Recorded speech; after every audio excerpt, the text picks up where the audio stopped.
Right, welcome back, everyone. For some reason completely unknown to man, I'm going to be continuing reading the SCP wiki again today. Last we ended off was SCP-021, I believe. Let me make sure that that is true.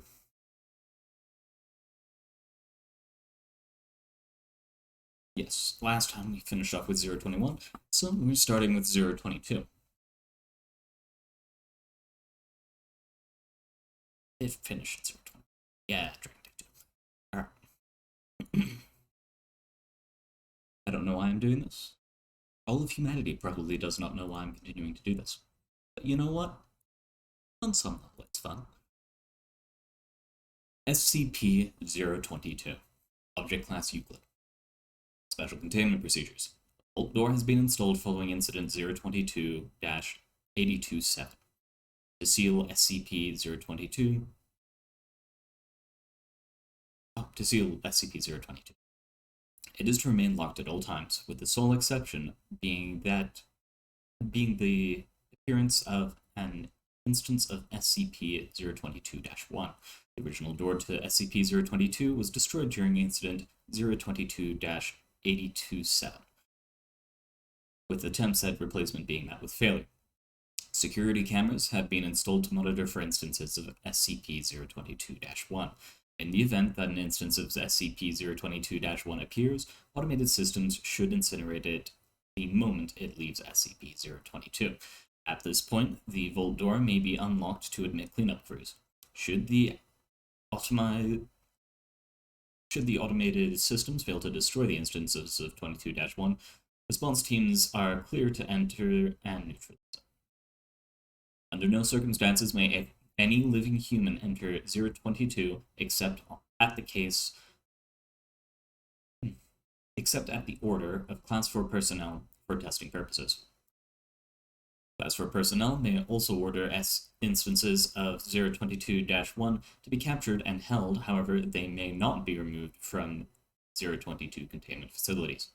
Description: 022 is a morgue in the basement of Redacted Hospital in Great Britain. Until 1980 blank, there were no reported anomalous occurrences within the morgue. Reports of strange activity were first received on November of 1980 blank. The area was soon quarantined by the Foundation, with an official story being released that the entire building had been condemned.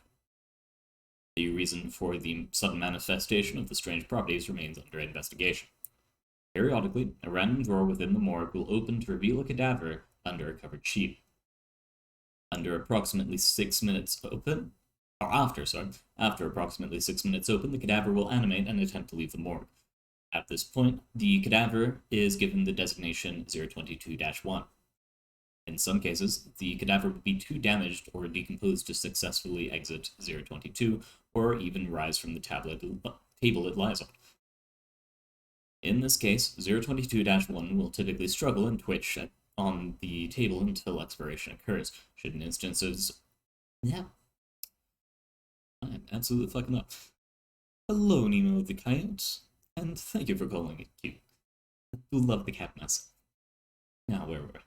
Should an instance of 022-1 expire while remaining on the table slides back into the drawer, which then shuts. Reports indicate that the scent of burnt tissue is evident immediately following such an event.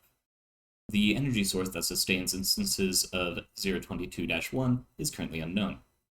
Instances do not breathe, eat, or sleep, and their bodies produce no heat. Analysis of 022-1 following expiration has discovered no abnormal organs or chemicals present. They appear to be fully human cadavers.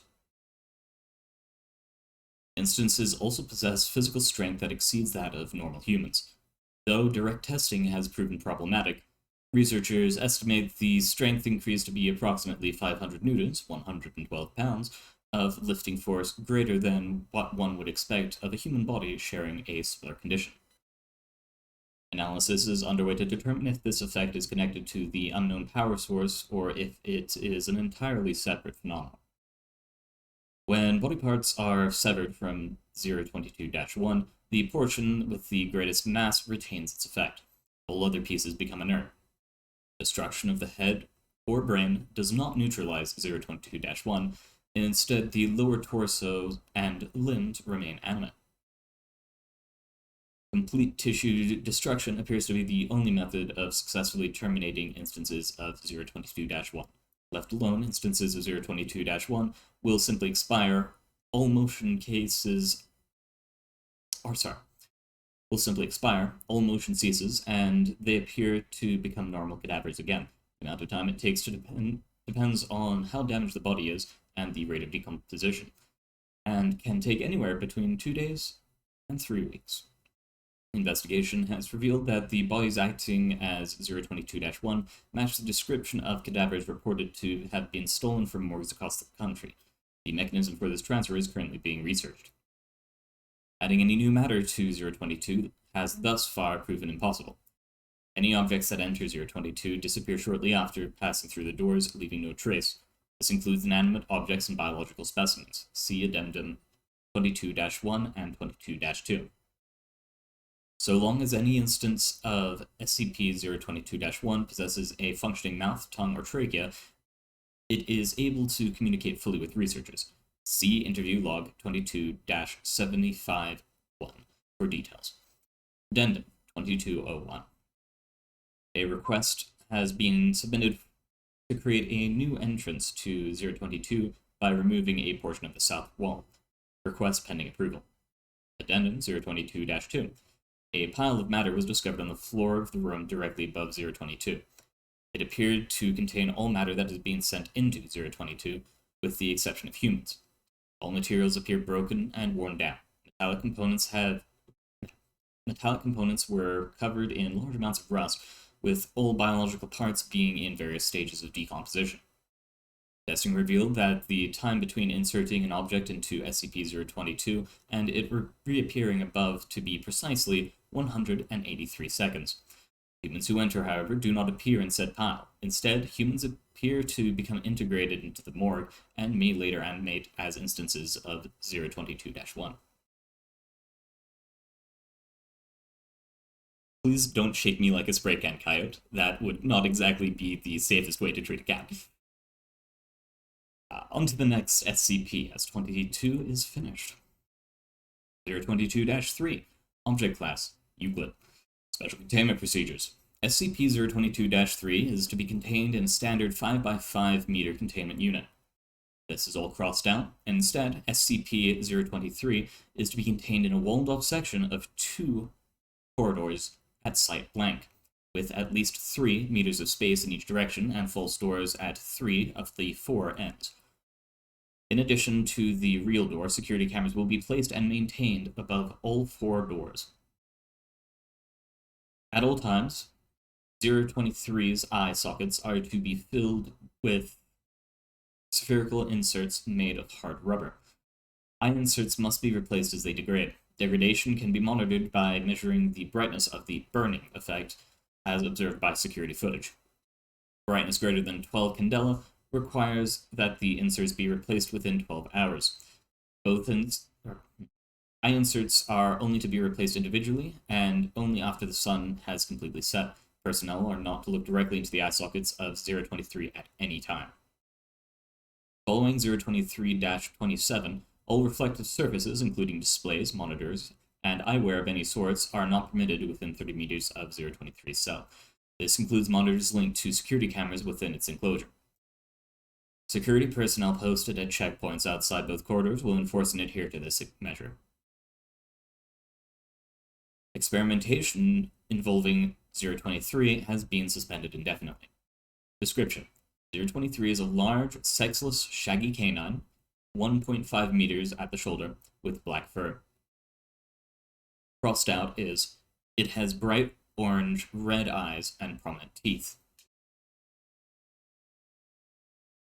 See Incident Report 02326. Anytime an individual makes eye contact with 023, either that person or a member of their immediate family will die exactly 1 year after eye contact is broken. Research into the method of selection is incomplete due to a moratorium on experimentation. But the available data suggests that having a larger family lessens the chance of an individual making eye contact themselves dying, and neither a pattern nor preference in victim types have been found.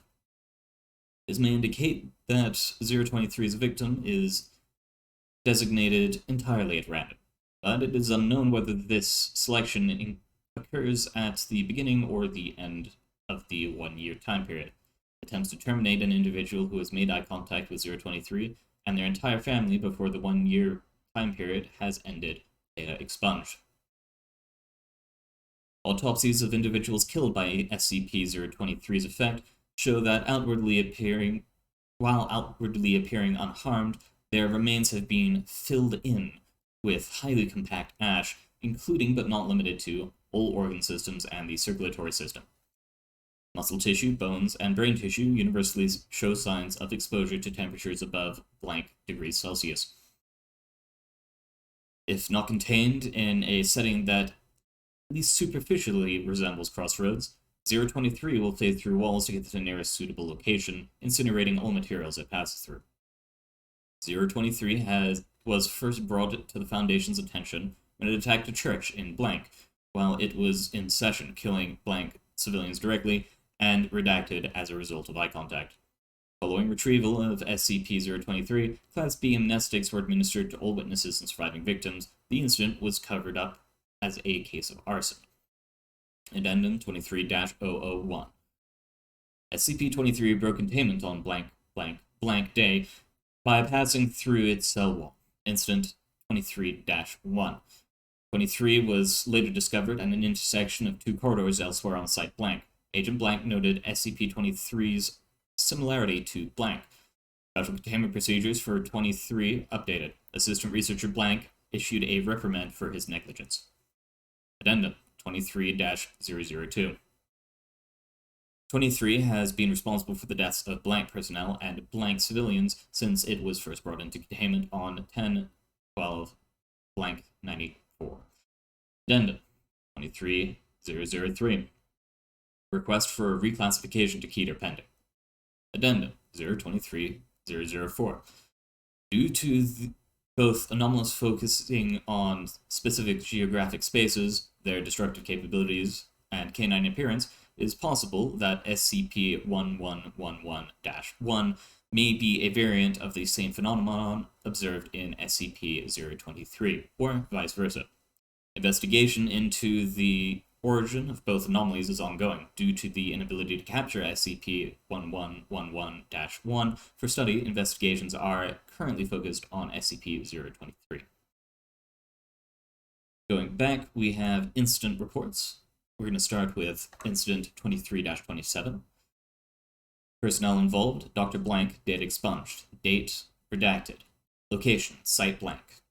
Description, timeline of events.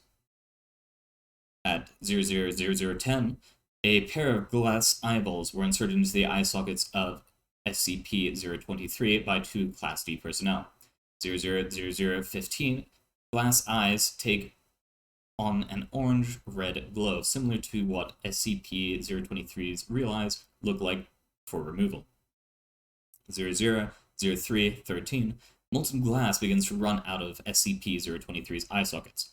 000554, data expunged, appears on all lenses, windows, mirrors, monitors, and glass surfaces at Site Blank. 000612. Evacuation of Site Blank ordered. 065407. Sun visible over horizon. D-Class personnel sent back in to check the area around SCP-023's enclosure. Data expunged gone. Only trace of SCP-023 is a burnt section of floor around a puddle of colored glass. Personal log of Dr. Blank. Date. Redacted. It's my fault. I have doomed my research team and possibly the rest of the facility. All that's left is to keep trying. We must contain 023. Note, on blank blank blank. 1 year after Incident 023-27, blank personnel were interred in a unmarked mass grave outside St. Blank. Back to the page. Next we have Red Eyes. There's love. Interesting. Mother's love. The passion of the dead can be vast and mighty, but we are not all powerful. There are things I can never see. There are things I can never touch. There are things I can never overpower. Because of that, there are many things I can never protect my children who birthed me from. Because of that, oftentimes they die in bitterness and pain. Because of that, their deaths can also birth hate, small and large. Hates are things I can see and touch. I must see and touch them. Because my children who birthed me cannot. I must protect my children who birthed me where I can. Just as my strange brethren are driven to curse them, I do not have the power to unmake hates. The best I can do is bind them to a seal made from the things that my children who birthed me can see and touch. The truth of our nature is all that we have and are, and denial of that truth is denial of our power. But, more importantly, my children who birthed me can guard themselves against what they can see and touch. The form of a ladybird beetle or a butterfly is a fine seal for small hates. In a seal of that size, it is easy for me to reduce the power of their curses to almost nothing. The larger seals need to hold larger hates, and more difficult. A hate sealed in a cat can cause sickness and misfortune. Then there are the vast hates, birthed from wars and plagues that kill together many of my children who birthed me. There are few loves vast enough to deny the truth of their nature, but I have tried once. It was a hate birthed out of the smoldering rage in the hearts of so many who died, knowing their bodies would be burned together in a pit of pestilence and enmity. I rarely call upon the power of the light that brings life to create a seal, but there was little choice against a hate natured so strongly of death. The weakest part of any seal, as always, is in the eyes, because they are the windows to the soul. My children who birthed me only believe in that as a concept. Concepts are far more real to my brethren, whether they are strange or not, and than what my children who birthed me would think of as concrete.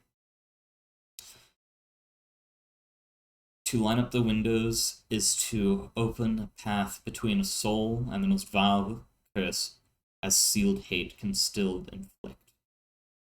I used every method I knew to reinforce the seal's eyes, but even then I could not stop it from setting a cause of death in anyone who... But even then I could not stop it from setting a cause of death in anyone it met gazes with. My blessing could only delay the curse's effects for a single cycle around the light that brings life. My misguided children, why did you take its eyes?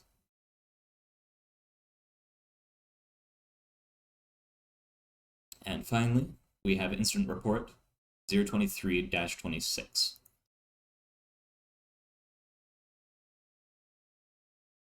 Personnel involved, Dr. Blank, and 5 Class D personnel. Date redacted to redacted. Site blank. Description. In an attempt to curtail the danger posed by SCP-023, Dr. Blank has approved the removal of both SCP-023's eyes and teeth. Immediately after both its eyes were removed, SCP-023 breached security by vanishing completely. 023 was reobtained in a stretch of interstate blank at 4:37 p.m. and brought back into containment where D-Class personnel finished pulling out its teeth. While the total number of civilians exposed to 023 during this period is unknown, death record monitoring has tied 9 civilian deaths to this incident. Timestamps confirm over the course of the next 48 hours that 023 vanished only while the sun was visible in the sky outside a site blank. As of date redacted, Dr. Blank has been suspended pending disciplinary review for contributing to, if not being directly responsible for incident 023-26. Dr. Blank is now in charge of SCP-023. The increased difficulties in containment that have incurred as a result of Dr. Blank would serve to remind all personnel of the Foundation's purpose. Secure, contain, and protect.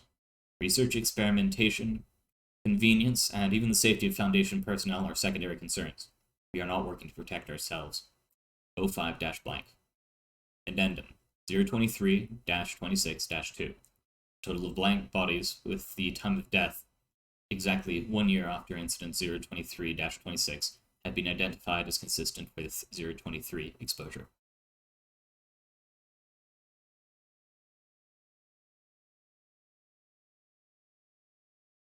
That is the end of... Oh, wait. No, that's another SCP. We are not jumping around the wiki.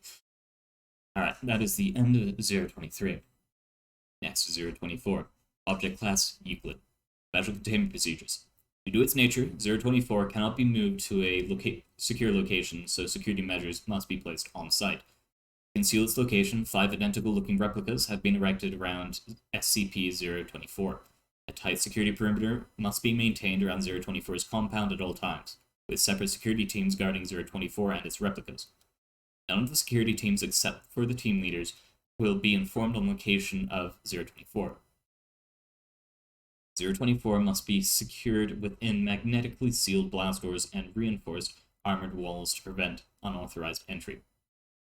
Under no circumstance can any security or research personnel enter 024. Only D-class personnel are allowed entry, and strictly for research purposes only. All researchers are to observe and experiment with 024 from the remote observation lab. Any personnel attempting to leave the observation lab or enter 024 without prior approval from a Level 4 researcher must be immediately apprehended with termination authorized. Should containment be breached, 024's true nature compromised, or SCP-024's true nature compromised, then the entire compound must be destroyed via specialized demolition charges planted throughout the compound. Description: SCP-024 is an abandoned soundstage that was once used by blank. However, SCP-024 itself has been abandoned since 19-blank, and it is unknown whether its special properties manifested before or after its abandonment. 024 is located at the heart of blank blank, and was initially discovered when a group of teenage youths broke into the abandoned compound. The testimony of the lone winner, when she turned herself into the police, was enough to have the Foundation assets mobilized to contain 024. On entering 024, visitors are immediately greeted by an anonymous announcer, English isn't too hard, who communicates via intercom, and is able to hear and comprehend the voices of people within 024. The announcer will inform the contestants that they are about to take part in a game show in which the winners will win fabulous prizes, but will also warn that the game will be extremely hazardous, and that the losers will never leave 024. It is at this point the announcer presents the choice of whether to stay or leave 024. Contestants who accept will continue to participate in the game, while those who decline are immediately expelled from 024. Contestants that win the game or decline to participate may never enter 024 again, as entry is denied by an impenetrable, invisible barrier. It is then that the contestants are led to the actual game.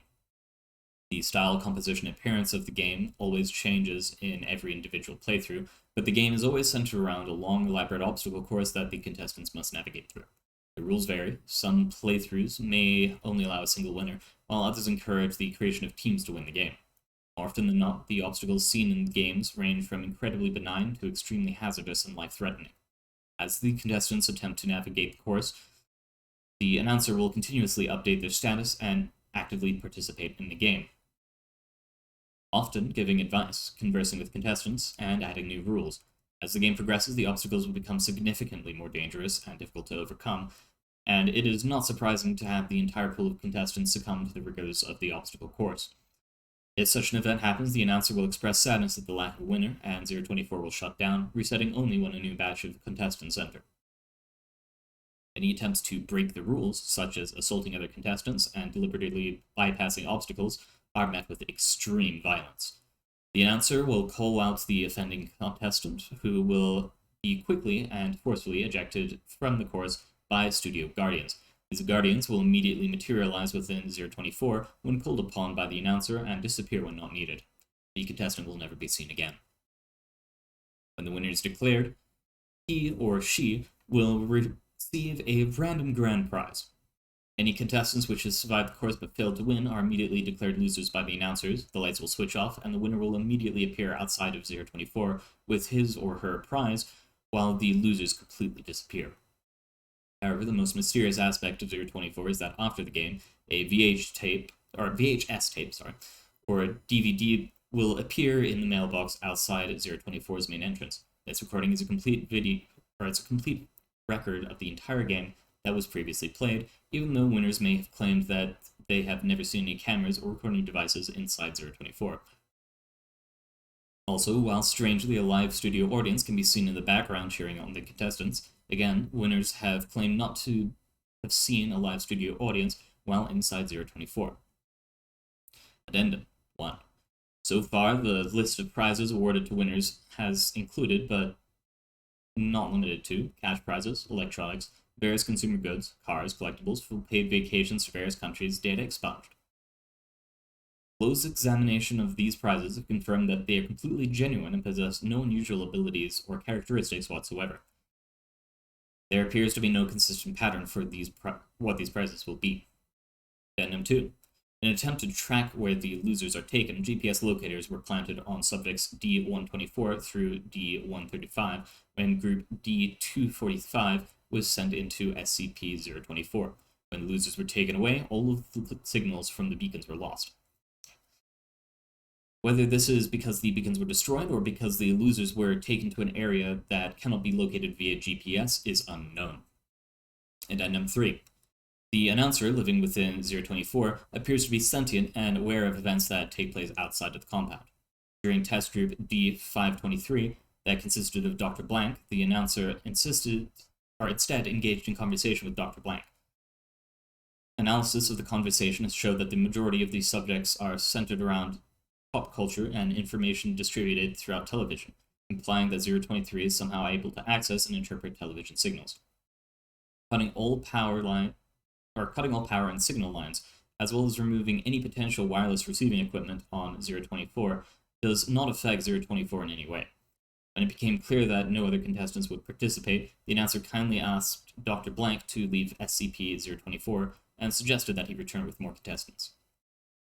Addendum 4. The studio guardians that the announcer uses to enforce the rules vary in appearance every game. Just like the course. If they appear, the guardians will always be dressed in a manner that matches the theme of the obstacle course. The only common attributes all the guardians share are the possession of humanoid appearance, ability to suddenly appear and disappear, superhuman strength, and face-concealing masks or headgear. However, winners have claimed that the guardians show no apparent shape or form inside 024, instead appearing as huge shadowy figures that engulf the offender. End of SCP-024. I have something I need to check real quick, so just 1 second.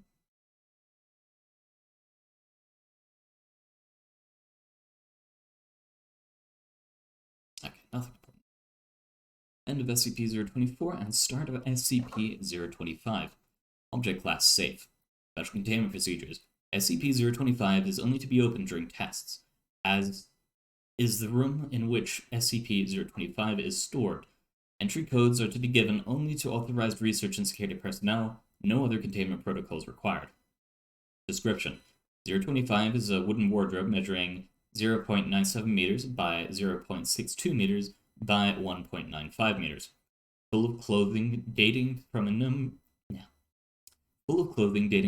of time periods. Articles contained within the chest, collectively named SCP-025-1, match with styles of decades from the 1920s to the present. The appearance are these. I'm just fucking up everything. The apparel from each time frame varies with regard to style. For example, a polyester striped shirt and a pair of charcoal suit pants both correspond with general styles of the 1970s. The only unifying aspect of every article contained in SCP-025 is that each one is in poor condition. Moths have eaten at much of the collection, and tears and runs are not common. When any item from SCP-025 is put on, the wearer is observed either to die or suffer an injury within 24 hours. The cause of death or injury in these instances is invariably linked with the aforementioned flaws in the clothing, but only ever appears to be an unrelated incident. Wearing a glove with a fingertip cut off may result to loss of the fingertip through a simple kitchen accident, like chopping onions. Similarly, a subject wearing a poncho with a sleeve missing will somehow cause the loss of the uncovered arm, be it in an attack by a wild animal or a vehicular incident that necessitates the amputation of the limb. If placed in a sealed or unfurnished enclosure while wearing an item from the chest, the wearer will either seemingly spontaneously contract a flesh-eating disease that begins in the areas not covered by the clothing, or suffer the failure of an organ located beneath the imperfection in the article. Diseases arising from such incidents may or may not be contagious. No study has been successfully undertaken at the speed at which these strains observed run their course. Recommended that, if possible, samples of the disease be taken to a lab for possible weaponization. Following the abridged testing log of SCP-023, more thorough testing will accompany the declassification of the document in its entirety. Test log. SCP-025, Section 1. Subject. D778, a 42-year-old white male. Article. 1940s-era white tuxedo. Imperfections. Torn seam on the left shoulder. Test results. Subject was allowed to free roam the Subject was allowed free roam of the holes under SCP. Just making stuff up now. Subject was allowed free roam of the holes under Agent Blank's supervision. For approximately 45 minutes, nothing eventful occurred. However, at blank blank blank blank, security tapes and eyewitnesses indicate that D778 appears to make an attempt at attacking. Yeah. Let's try that again. Subject was allowed free roam of the holes under Agent Blank's supervision.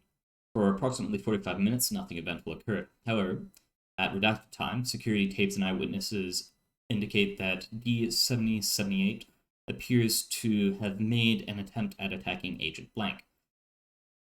He in turn overcame the subject with a knife, causing an inch-deep gash in D778's left shoulder, precisely at the point where the tuxedo's seam was ripped. Tests halted.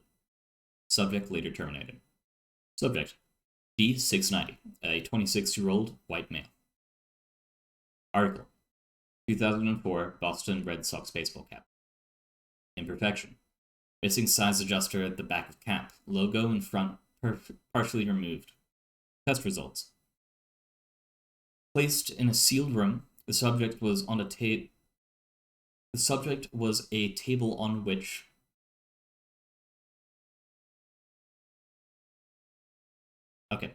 Placed in a sealed room with the subject was a table on which were a loaded Jericho Baby Eagle 9mm handgun, a grill lighter, and a hatchet.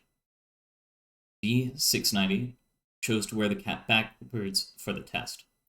Potential effects of this decision on the outcome of the tests are unknown. Subject expressed reluctance to touch any of the objects of the table for several hours. Food and water provided as necessary. Until 4 hours of general inactivity, subject picked up the handgun and examined it. While holding it roughly at eye level, the weapon discharged into D690's forehead, where the size adjustment band would have been. The round exited near the part of the hat with the missing part of the logo. Subjects. D736, a 22-year-old white male, and D771, a 23-year-old white male. Article. Burgundy striped sweater vest, dating from 1973. Imperfections. Article seemed to have been partially eaten by moths. Several large holes in the front of the sweater. Test results. SCP-736 was asked by research staff to wear the sweater vest, which he did under duress.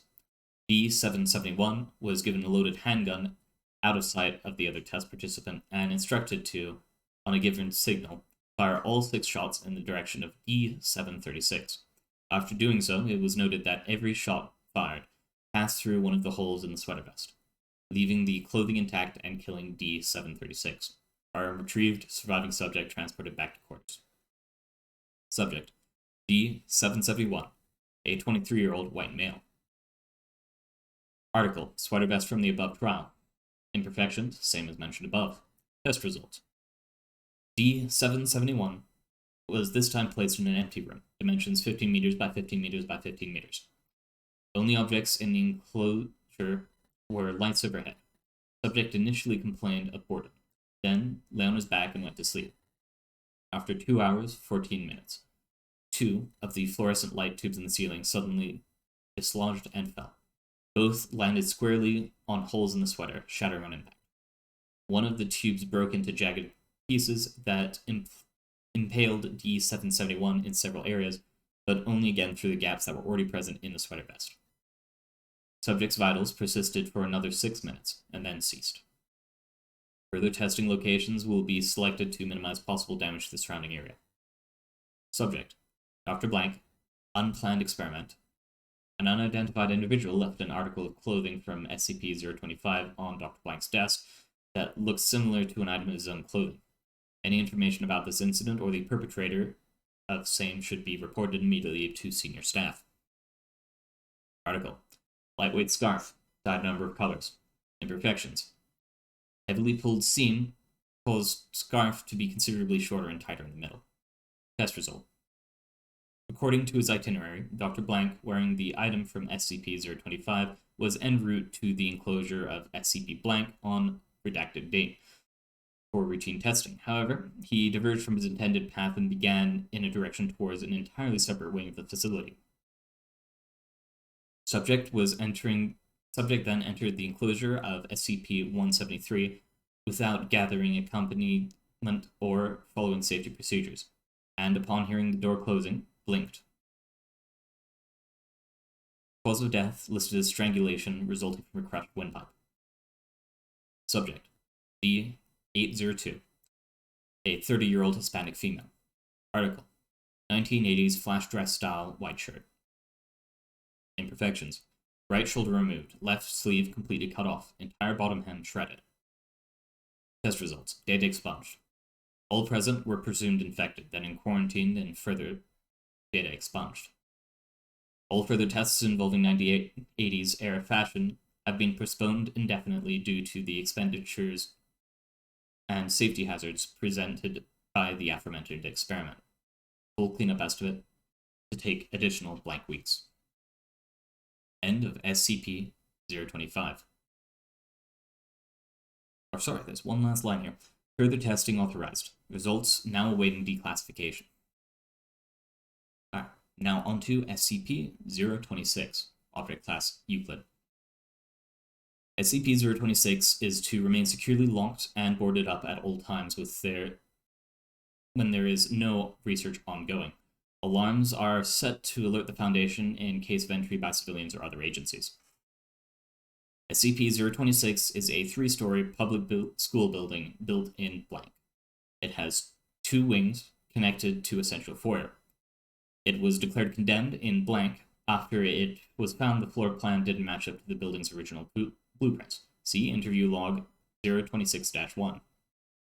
It came to the Foundation's attention after several disappearances in the area were linked to visits to the abandoned building. Crossed out is, the building demonstrates spatial anomalies. Its internal space is much greater than the external surface of the building would allow. Always display variable length, while stairways have differing numbers of steps going up or down. The number of rooms off the hallways changes each time they are counted, and attempts to reach the far ends of the hallways have been met with failure thus far. Entrance through the fire escapes located at the ends of the hallways lead to doors approximately midway down the length of the halls. Edit. See note 026-A. There is considerable graffiti on the interior walls of the school. Most appear technical, including gang signs, names, and street art. However, the graffiti fades and reappears, changing location. Writing on chalkboards and bulletin boards change in similar fashion. Subjects typically found range from standard school subjects, mathematics, literature, and biology, to more esoteric subjects such as quantum entanglement, blank, and eugenics. One researcher reported one board detailing information about SCP blank, but photographic evidence only showed a blank slate. See note 026-B. The phrase, "the children used to sing," has appeared multiple times in various places throughout the building, but there is currently no explanation for its significance. A number of unconscious subjects have been found in the building, mostly of high school age and ranging from 12 to 18. They are dressed in accordance with the school's dress code, circa blank. Several have been identified as former students or faculty of the school who disappeared after the school shut down, in at least one case more than 10 years after the closure. It is currently unknown how they were transported back to SCP-026. See note 026-C. All attempts to wake the subjects while they are inside the building have failed. On being removed from the grounds of 026, the subjects wake abruptly. They experience a period of confusion before dying from extremely rapid dehydration followed by advanced decomposition. No useful intelligence has been recovered from the subjects to date. The inability to wake subjects extends to those who fall asleep on the grounds of 026 through the rapid, though the rapid dehydration only seems to affect those who have been found on the grounds of the school. See Incident Report 026-12. Note 026-A. Robotic exploration and video feeds show the apparent spatial anomalies are caused by changes in the perception of the observers, rather than actual spatial phenomena. For this reason, SCP-026 does not require expertise of Mobile Task Force Row 8 roadside picnickers at this time. Update. Further exploration has showed that some spatial phenomena do occur. See exploration logs for more details. Note 26-B. The contents of notepads, books, and pieces of paper have been observed to disappear, only to reappear on surfaces within 026. New writings have appeared, mostly drawn from graffiti or textbooks. Caution should be exercised in bringing documents onto the school grounds of SCP-026. Note 26-C. Several D-Class personnel exposed to 026 have disappeared from Foundation control, only to reappear inside the anomalous building. These subjects in question have previously complained of dreams identical to those experienced when Agent Melika.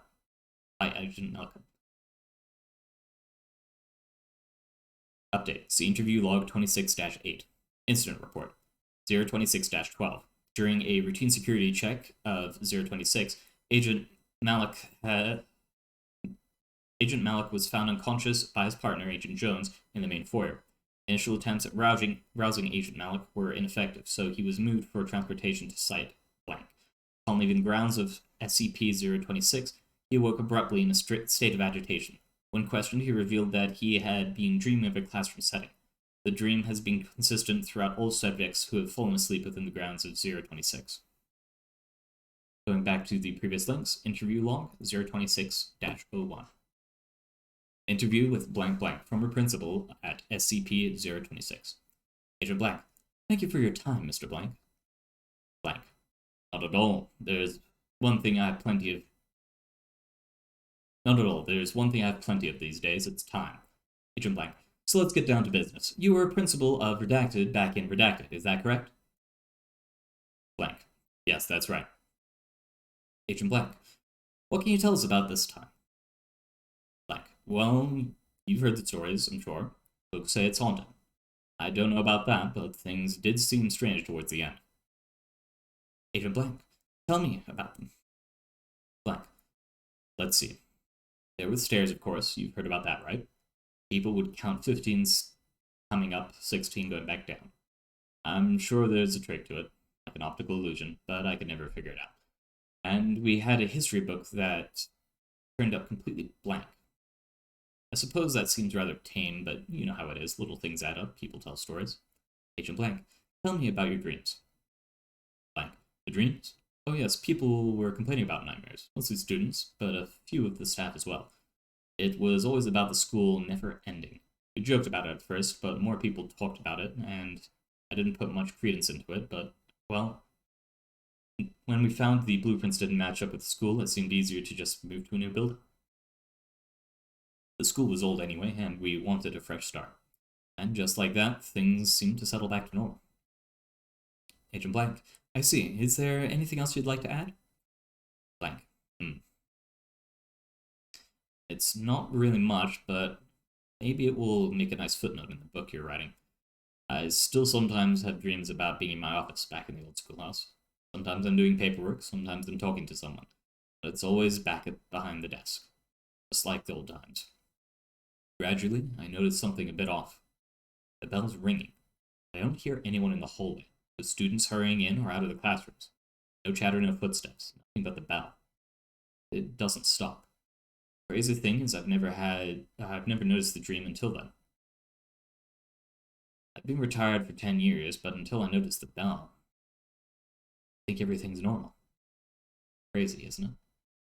Agent Black. I think it's very interesting. Thank you very much. If you think of anything else, don't hesitate to give me a call. Anytime.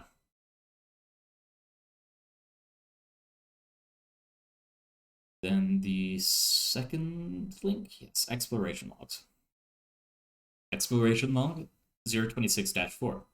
Experiment conducted by Agent Black.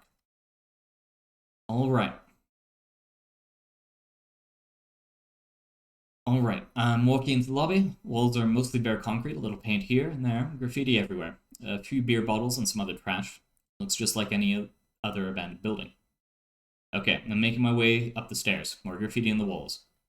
Okay, I'm in the hallway. The peeling paint is kind of creepy. Looks sort of like a sheet of fungus. Reminds me of blank. The doors are kind of weird. Some are really close, others are far. Really irregular spacing. Doesn't match up with the blueprint you showed me.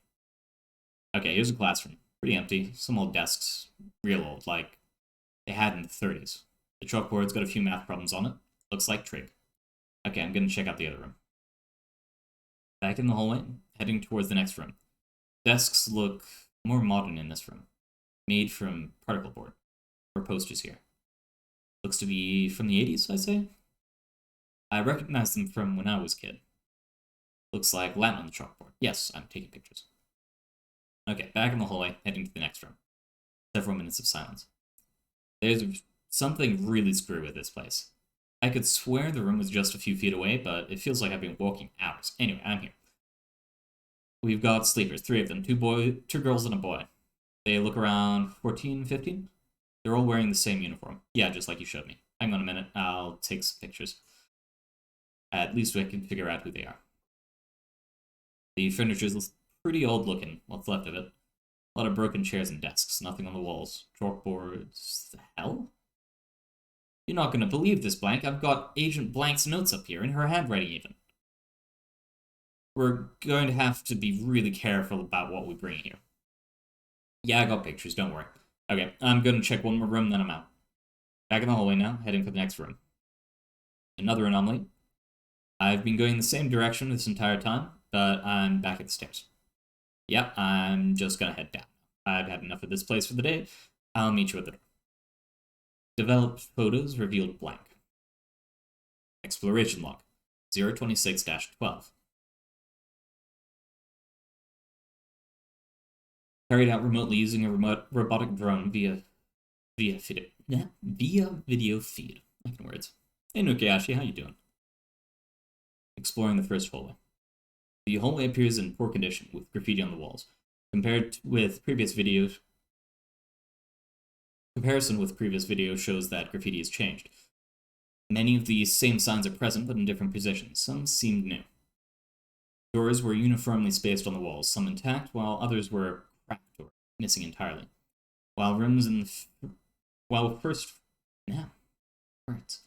First room in the hallway is the girls' bathroom. More graffiti on the walls, several broken mirrors. A toilet had been removed from the wall entirely and placed in the center of the room. There was a great deal of porcelain and glass on the floor.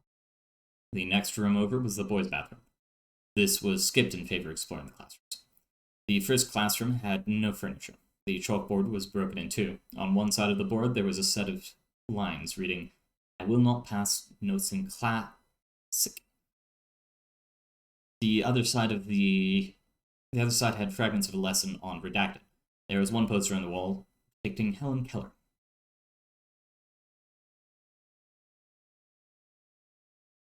The second classroom was well furnished, with the largest number of intact desks to date, mostly made from wood and steel in a style used in the 1950s.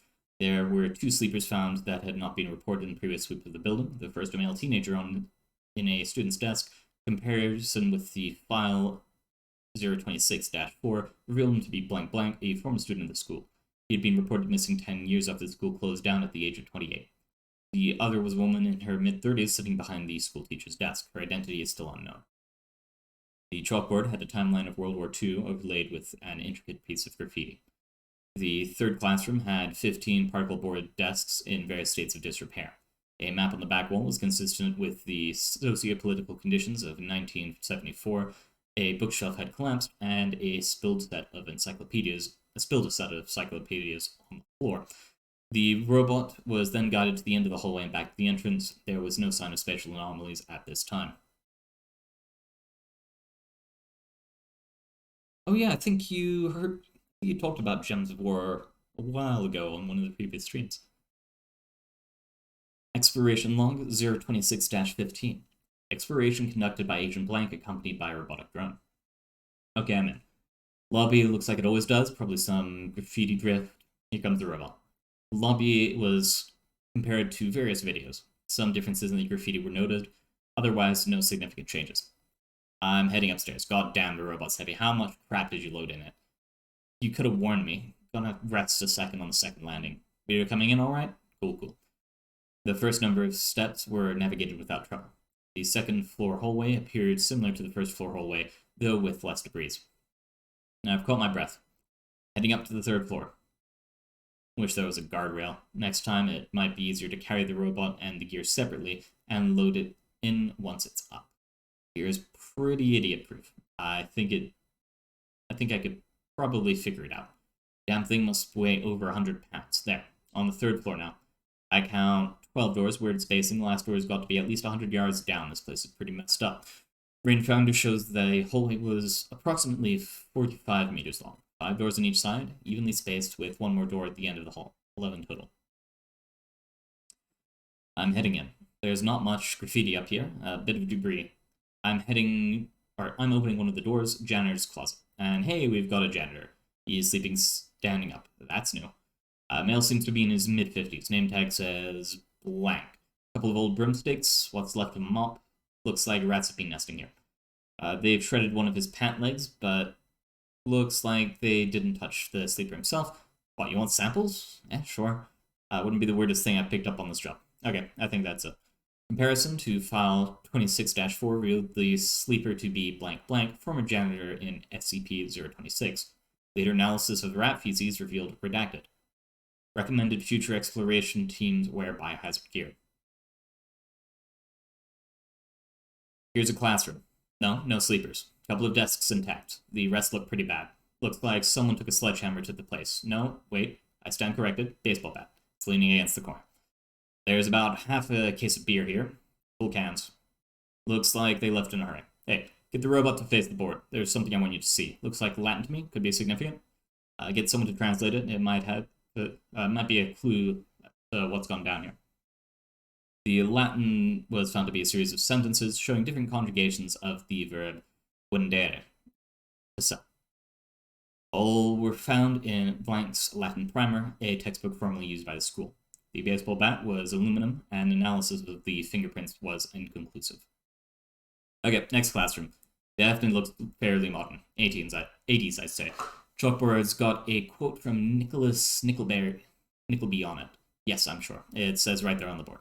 The sun does not shine upon this fair earth to meet frowning eyes, depend on. Nicholas Nickleby, by Charles Dickens. There's an apple on the desk, looks fresh. I'm tossing it to the drone. Okay, I'm looking out the window. Hey, are you guys still out there? Because I see the kids' courtyard. I don't see the van or any of you. Yeah, second classroom on the right. You see me? Weird. The apple appeared fresh on the video feed. However, when removed from the samples bin, it was in an advanced state of decomposition. The drone's feed through the window showed the Foundation van on the ground and the research team looking up at the window. No children was seen in the schoolyard. Okay, you want me to head down the hallway? Alright, let's see if I can actually make it this time. Not holding out any hopes. Walking forward. It looks 10 feet to the next door. which would actually put it in the last room, but who's counting? I'm still here. It's just further than it looks. Feels like I've been walking at least a couple of hours. I'm almost there. I'm just taking a breather. Okay, this is wrong. I have stopped moving. But now I'm going backwards. The hallway's moving past me. Shit. I just saw the door moving past me. I'm moving forwards again. That's better. Okay, almost there. One last dash and I can make it. I'm back with the robot. I knew it wasn't going to work. There is no way to get there, I'm telling you.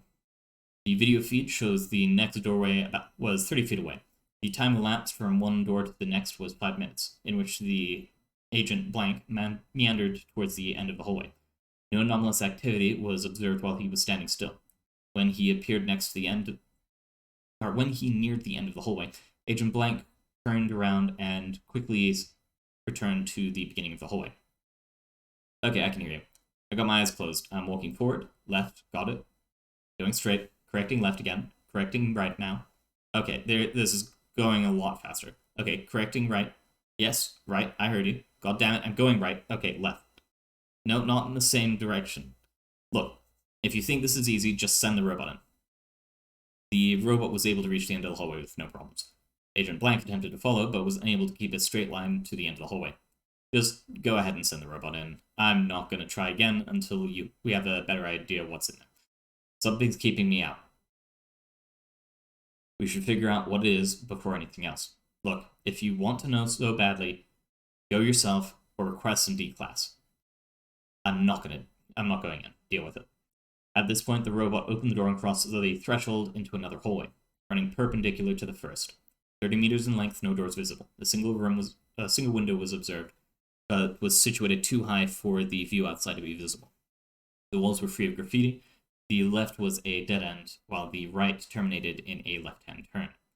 The robot turned right into the new hallway. After 10 meters, the unit's GPS showed it to be outside the building, though the video feed still showed the hallway. It continued to the end of the hallway and turned left. Agent Blank was just ahead at the beginning of the original hallway. Turning the camera behind the robot showed only the stairwell, with no signs of the second hallway. The GPS showed it by Agent Blank's position at this time. I see another classroom. I don't see the robot, though. Lost track after it went through the door. What do you mean it's outside? Did it go through the window? Look, maybe the GPS is screwed. Calm down. What do you mean turn around? What the hell? Oh, fuck. Okay. That's enough. I'm calling it off for the day. We can come back when we've got B-class here. And I think that's it, or was there one more link? Interview log 26-8. Huh. I feel like I remember the name of it. Don't know though, Nokiashi. And welcome, Hansabot. Yes, I've read, I believe, number 2 up to 26 now. 2 through 10, I believe, are on YouTube, along with 11 through 21, and this one will be uploaded after I finish. Alright. Dr. Blank, please have a seat. Agent Walker, thank you. Dr. Blank, let's get down to business. I understand you're requesting a transfer out of fieldwork. Would you like to talk about that? Agent Walker, I'd rather not. Dr. Blank, it's your choice. However, I can't approve the transfer without reason. Agent Walker, look, The agent paused here. You've seen my record. You know I worked on 26, right? Dr. Blank, I've read the report. Agent Walker, I was there the first time we took one of the sleepers out. A lot of them were adults when they disappeared, but they're kids again when we find them. So I see this 16-year-old boy just kind of shrivel away. I had nightmares that night. Dr. Blank, you're supposed to report any unusual dreams after contacting a potentially mind-altering phenomenon. Agent Walker, it hadn't been declared a mind screw yet. We just thought it was a weird space thing. We were just watching it until the picnickers got there. And it was a shock, you know? We weren't expecting anything like that. Anyway, I got over it quick enough. I'd seen worse. Once had a guy melt while I was holding onto him. Dr. Blank, I see. What happened next? Agent Walker, nothing. For a while. I went in a couple of times, but didn't see anything too weird. Look, I know I should have reported it, but one of my buddies had just he disappeared after getting touched by some weird script. I don't want that to happen to me. Blank. You've been affected by an SCP? Agent Walker. Hey, yeah, it was a week later. I was dozing in the back of the van, and I started dreaming. Dr. Blank. Can you describe this dream? Agent Walker. Just like the others. You've read the reports, right? Dr. Blank. Pretend that I haven't. For the record, Agent Walker. Agent Walker. Alright. I'm in the classroom. It's just like the ones in 026, but new. All falling apart. I knew the teacher's name. I knew who was sitting by me. Even though I'd never seen most of them before, the bell started ringing, but no one moved. I raised my hand, but the teacher didn't notice. Finally, I tried to leave, but the door wouldn't open. Then I noticed something strange with my hands. It had color. Everything else was black and white, but I felt like I was the one who was wrong? Out of place? Then I woke up. The van was leaving. No one else noticed I'd been sleeping. Dr. Blank. And you didn't think to report this? Agent Walker. Like I said, I was scared. And this was before they found Malik. I figured it was just another nightmare, nothing weird. And after Malik had his dream, well, didn't do anything with him, so I figured it wasn't a big deal. Dr. Blank. He was put on observation. You should have been as well, for your own safety and for the safety of others. Agent Walker. You paper pushers think it's so easy, don't you? Sitting behind a desk all day, you don't know what it's like. Well, things aren't so clear out here. Not when you're the one hunting talking cats in a sewer, or waiting to see if you're the one who's not coming back this time. Agent Walker was visibly distressed. It was several minutes before she calmed down enough to continue with the interview. Agent Walker. Anyway, it wasn't until later that we connected the dreams with the sleepers. Not until they found those Class Ds on the second floor. Still, thought I might be okay. I wasn't actually inside of 26 when I dreamed. I wasn't sure until the dream started. Dr. Blank. You're having reoccurrences? Dr. Walker. Yeah. They started 6 months ago.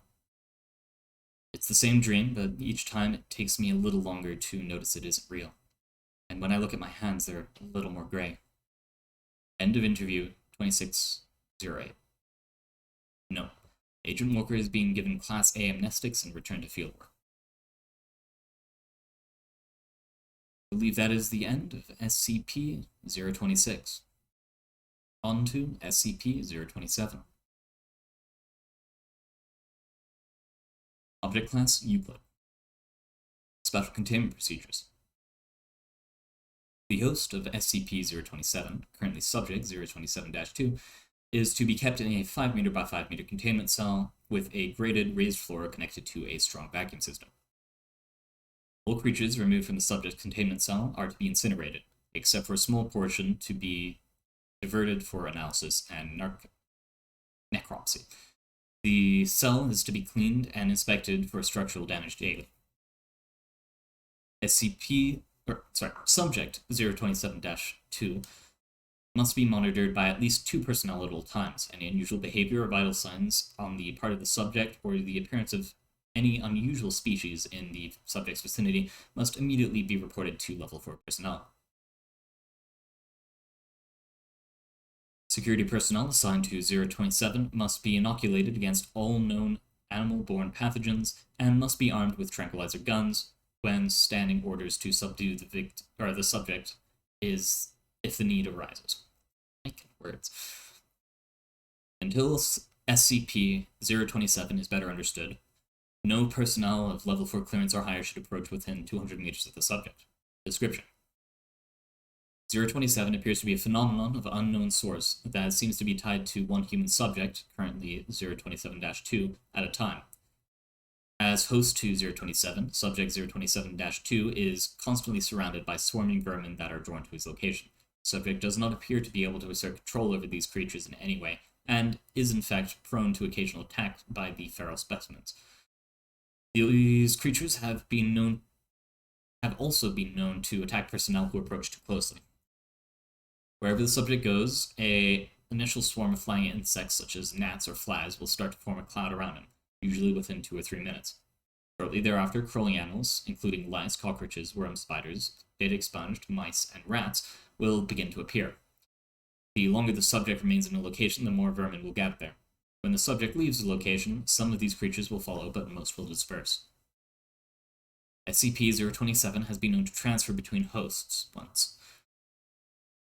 Upon the death of the first known host, subject 027-1, see Appendix 1 for more information.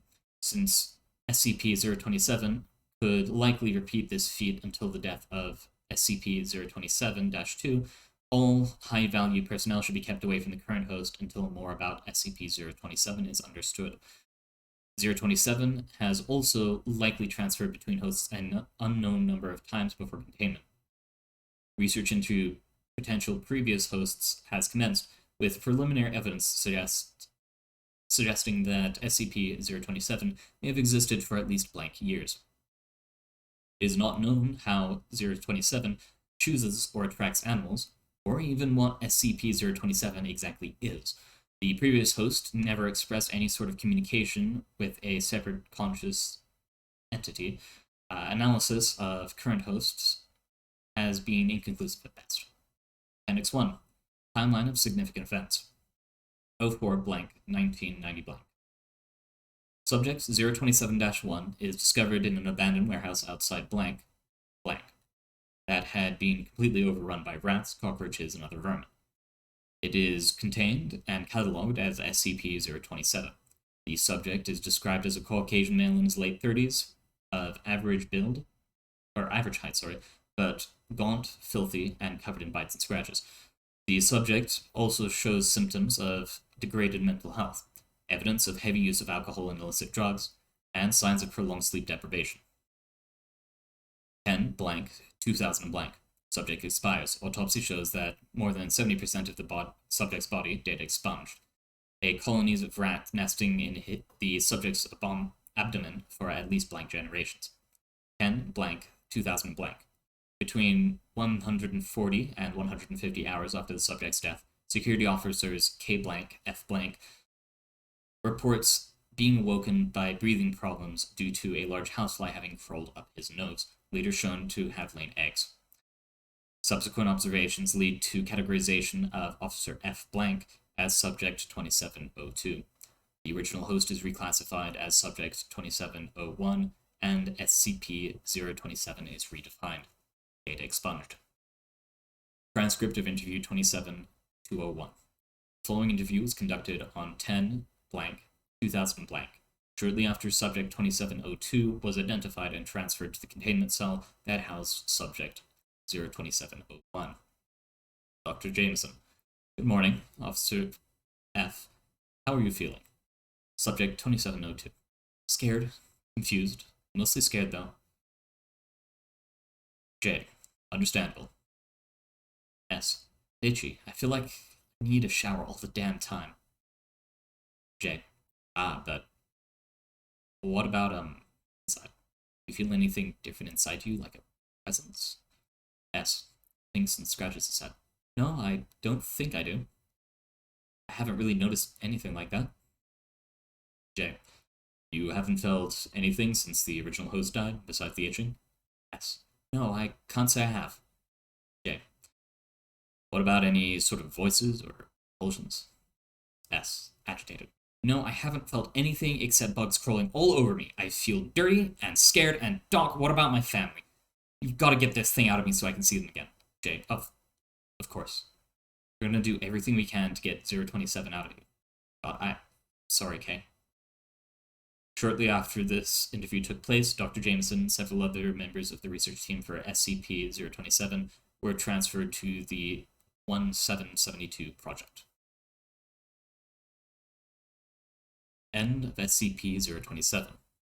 Moving on to 28. Object Class Safe. Special Containment Procedures. No special means are needed to contain at this time, as SCP-028 has not shown any change in size, position, or shape during the entire period of its containment, but access must be restricted. Currently, 028 is contained on site blank, as SCP-028 is not transportable by known means. 028 is sealed in a 6 by 6 by 3 meter, 20 by 20 by 10 foot concrete room with a single door, with 2 armed personnel stationed outside. Only authorized personnel are allowed exposure to SCP-028, and extreme care must be taken at all times. While 028 is itself harmless, the effect can be very damaging to the unprepared. See document EL-28-1125. Description: 028 is located in an abandoned storage yard outside a copper mine in northern Michigan. SCP-028 has no detectable physical presence of any kind, but its effect occurs in a 2.1 meter, 7 foot, cube around what is known commonly as the center of SCP-028. All forms of scanning and testing in the area of SCP-028 have shown no abnormal readings. Adding and removing objects, or attempting to remove dirt from underneath SCP-028 has no effect in altering the size or shape of 028's area of effect, nor the onset or quality of the effect. Subjects entering 028 are, within 3 to 6 seconds, struck by total and complete knowledge of a subject. This knowledge is thus far completely random in both size and usefulness, and sometimes goes unnoticed for extended periods of time. Or profound knowledge generally has a stronger effect, and with some cases, data expunged. See document EL-28-1125. This effect can be experienced multiple times by entering and re-entering SCP-028, but can result in increasingly strong migraines and dizziness after 2 exposures. SCP-028 came to the Foundation's attention after research into news reports of a local miner who submitted a design for a cold fusion reactor to the U.S. Patent Office. Mr. Blank reported that it just came to me like a bolt out of the blue. News and subjects that were suppressed and contained after discovery of SCP-028, and the reactor designs implemented in the containment of SCP-1995. Subsequent testing of SCP-028 has yielded mixed results. Documentation EL-28-1114.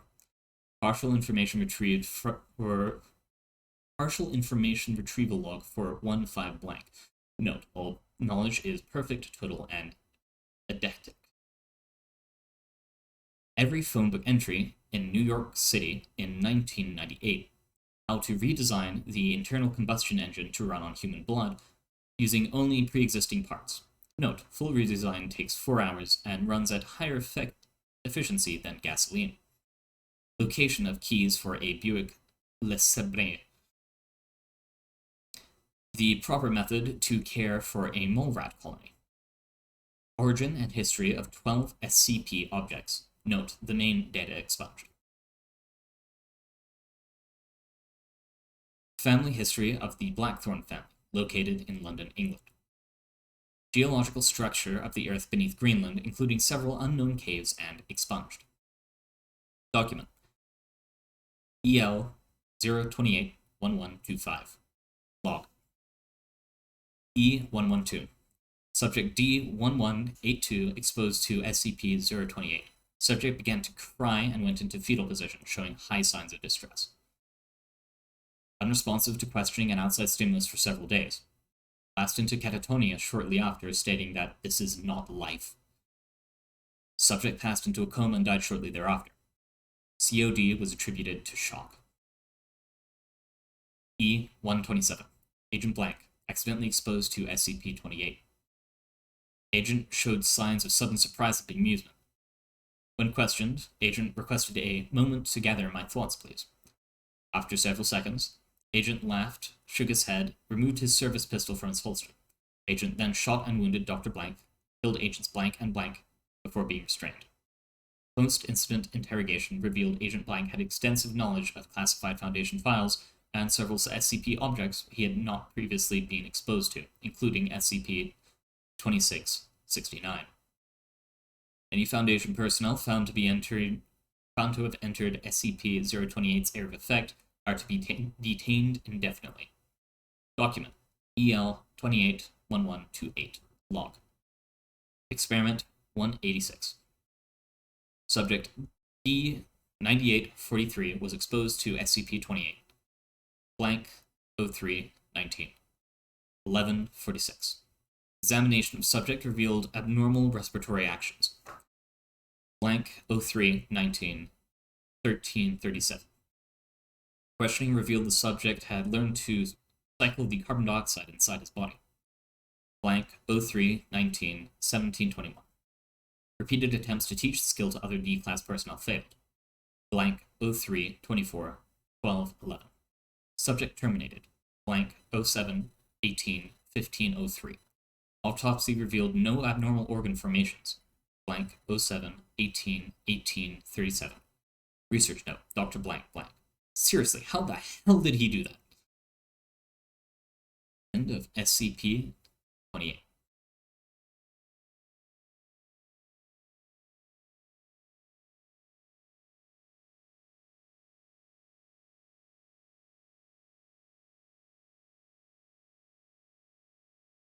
Okay, just some tests. Next, SCP-029. Object Class Keter. Special containment procedures. 029 is to be incarcerated in a Class 5 containment cell. She is to be allowed access to nothing of a physical nature. Her containment cell is to be placed behind a triple airlock to avoid her escape.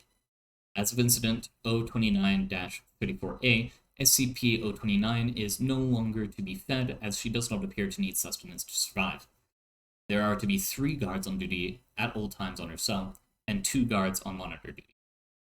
Toilets have been installed in the walls of the containment chamber, and to be on at all times. Once a month, the chamber is to be cleaned and checked for defects. Under absolutely no circumstances are any men to enter SCP-029 in any manner. SCP-029 in any manner. Any males who do encounter 029 are to be held under Class 3 detention for interviewing before termination. 029 has requested a bed, denied, a blanket, denied, books, denied, and clothes, denied. This is ridiculous. The girl can't even have clothes? We're not animals, let her cover herself. Dr. Bodine, you are granted permission to deliver clothes to SCP-029. Dr. Light. As of Incident 029-53B, anyone who has potential access to SCP-029 is required to first watch surveillance tape 029 Bodine as a reminder of threats involved when working with SCP items and 029 in particular. Description: 029 appears to be a pubescent female of Asiatic Indian descent. She appears to suffer from alopecia universalis. Over 80% of her pigmentation is a true black, while the rest of her skin has a complete lack of melanin, to the point of albinism. Her eyes are also a dark black in color. SCP-029 has several homicidal tendencies, and displayed remarkable ability to use any item as a weapon. However, she has a severe compulsion against shedding blood, instead preferring to strangle her victims. SCP-029 has demonstrated dexterity and physical reactions 4 times as fast as the average human. 029 has also displayed extensive resistance to all forms of damage.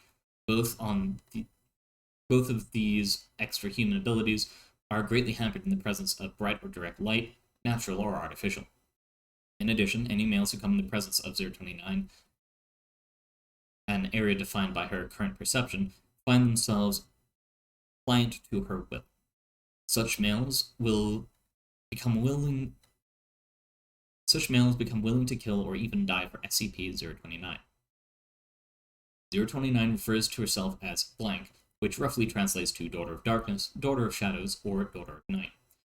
Interviews with SCP-029 have proven difficult to conduct due to 029's attempts to kill or convert all those who speak to her.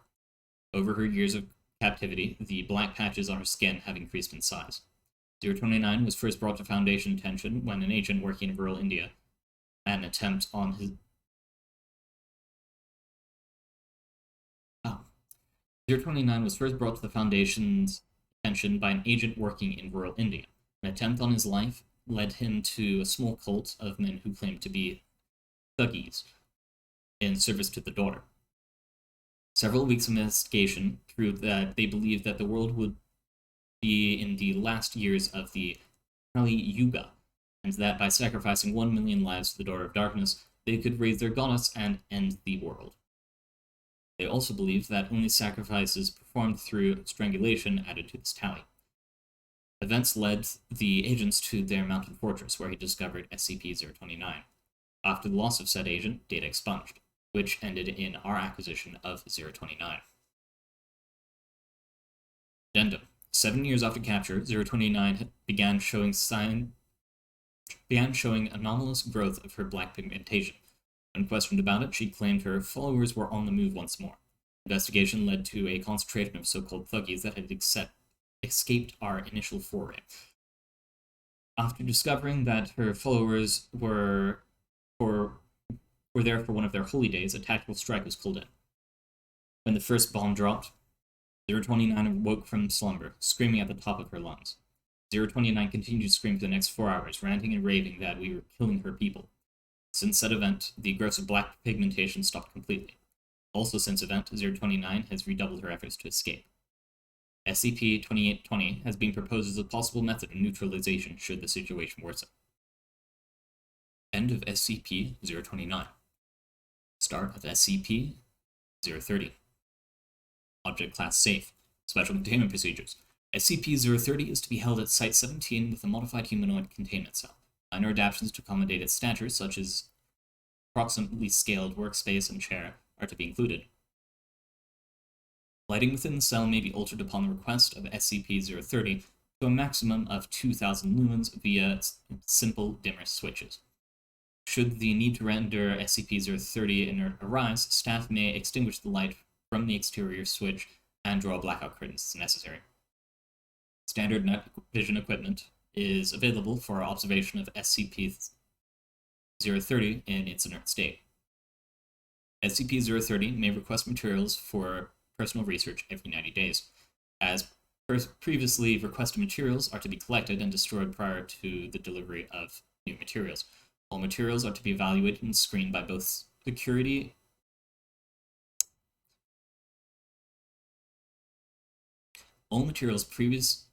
All previously requested materials are to be collected and destroyed prior to delivery of new materials. All materials are to be evaluated and screened by both research and security staff. SCP-030 is to be denied access to modern scientific journals or texts, and fiction is to be restricted to works produced no later than 1623 CE to preserve the integrity of its knowledge. Staff wishing to consult 030 are to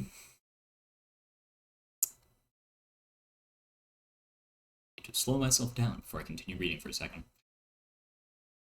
Staff wishing to consult with SCP-030 in writing to place a formal request, document 030-RSB, with the supervising researcher on duty. All research is to be retained. Staff wishing to consult with SCP-030 in person are to submit a formal request to Site Management. Documents 030-RP-/A and 17030/A. At least 30 days prior to their preferred consultation date.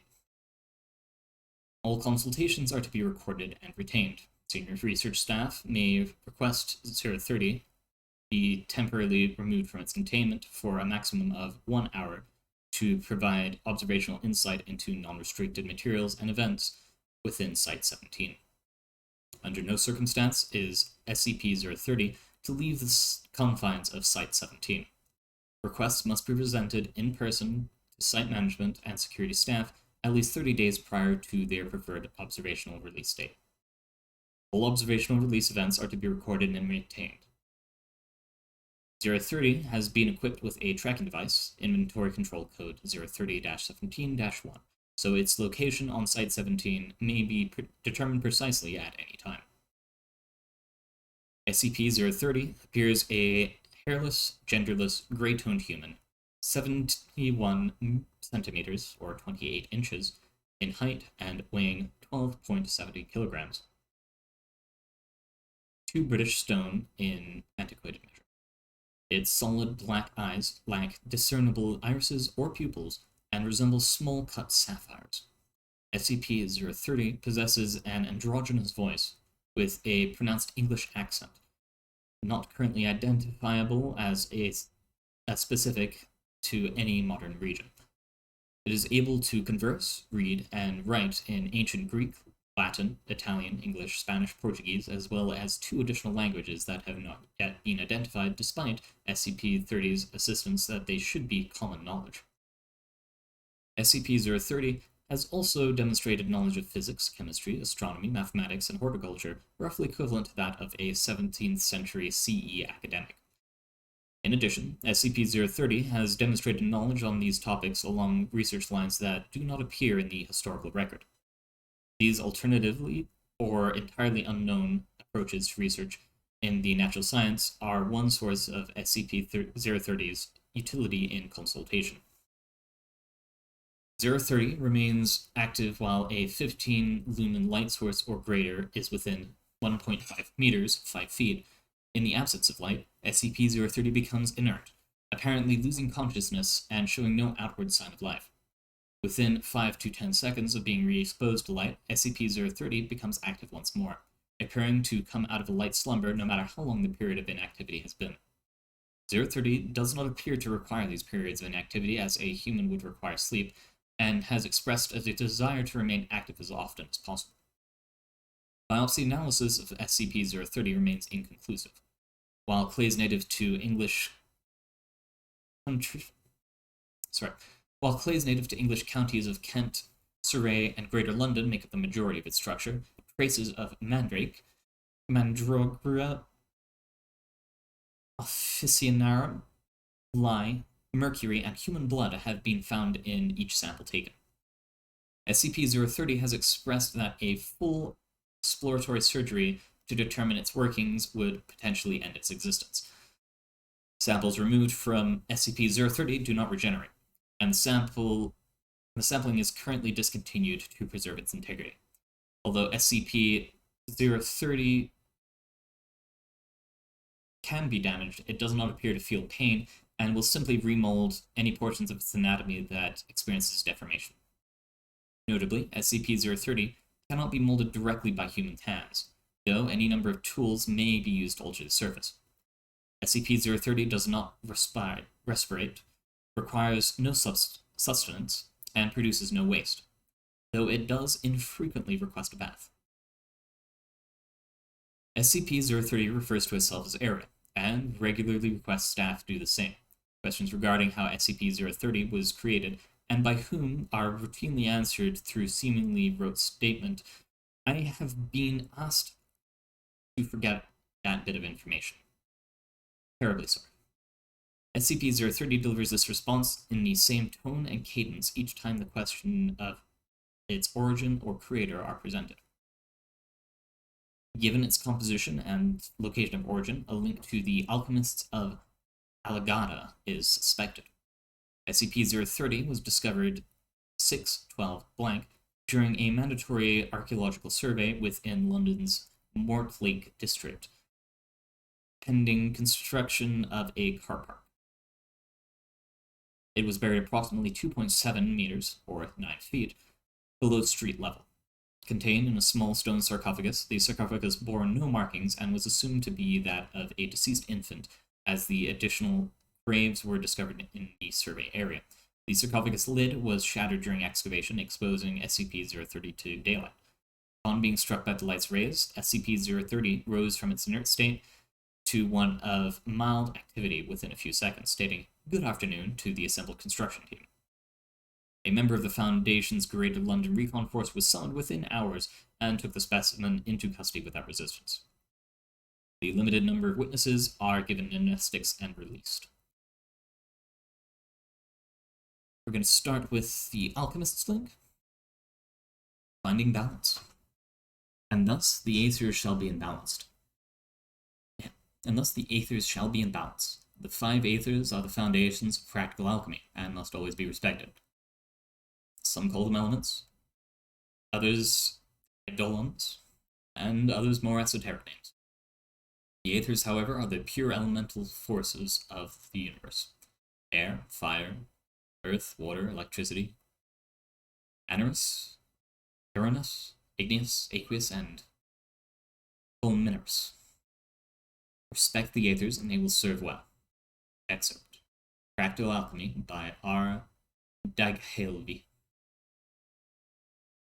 Ruslav Daghelvi woke to the sound of the cosmos rushing in his ears. That and the liquid clock that was gifted to him for his birthday last year. He blinks the bleary sleep from his eyes and sat up into the cold autumn morning. The first inklings of light were slipping through the windows as he swung his feet out and over the edge of the bed. Across the room, faint glowing liquids burbled happily in their decanters. Soft orange and blue light escaped from several tubes, rushing around the apparatus with merry abandon. He arose with a grunt, shuffling towards the laboratory on the other side of the room, while reaching out to touch a series of activation studs on the wall, or muted amber overhead lighting. He smiled as the orbs winked to light. The deep amber light turning the room from shadows to a world of deepest bas relief. As the light spread across his workbench, the familiar sights and numerous notebooks, fragments of recipes and formula appeared before him. His chalkboard, covered in his heavy angular script, shone with the faint sheen of recently erased chalk. Reaching out with one tired arm, Guslav turned the activation knob from the burner laying underneath the faintly glowing blue liquid, causing it to bubble higher and the overflow to slowly drip into the brown liquid in a larger decanter. He agitated the mixture with a glass rod, while chanting quietly in a language that few knew and fewer still dared utter. As he chanted, the mixture turned from a dark brown to a light brown with a golden sheen. He smiled and turned the knob, allowing some of the liquid to flow into an earthenware jug. He raised the vessel to his lips. A smile spread over his face as the liquid passed through his mouth, down into his stomach. Finally done it.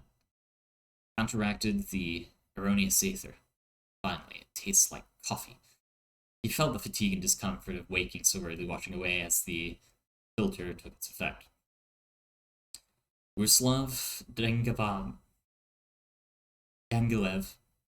alchemist of the Seventh Circle, looked out his windows across the snow-laden scene from his cabin.